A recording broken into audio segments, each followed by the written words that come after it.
ही पालक थोडीशी सुकायला लागली म्हणून म्हटलं चला आता हिला ना हिचे पराठे किंवा तुम्ही ठेपलेही म्हणू शकता बनवून घेऊयात. त्यासाठी मग मी घेतलं थोडं गव्हाचं पीठ, जेवढं आपल्याला पराठे बनवायचे आहेत त्याप्रमाणे पीठ घ्यायचं. त्याच्यामध्ये नंतर आपण जे लसूण अद्रक ठेचून त्याच्यानंतर कांदा पालक चिरून टाकली आणि त्याच्यानंतर मग त्यात सगळे ड्राय मसाले टाकलेत. ड्राय मसाल्यामध्ये हळद, लाल मिर्च पावडर, गरम मसाला पावडर, हिंग, धना जिरा पावडर आणि मीठ टाकून घेतलं. आणि त्याच्यानंतर थोडासा मी त्यात टाकली आहे आपली सफेद तीळ आणि थोडे बडीशोप.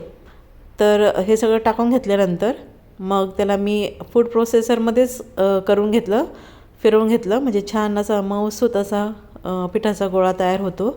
आणि त्यानंतर मग मी त्याच्या छान असे पराठे बनवायला सुरुवात केली आणि मी हे पराठे तुपामध्ये बनवून घेत आहे. आणि तुम्ही जर तूप नसेल लावायचं तर तुम्ही तेलातही बनवू शकतात. खूप छान बनतात हे पराठे. एकदा नक्की ट्राय करा. आणि ह्या पराठ्यांना तुम्ही लोणच्यासोबतसुद्धा खाऊ शकतात, त्याच्यानंतर दह्यासोबतसुद्धा खाऊ शकतात.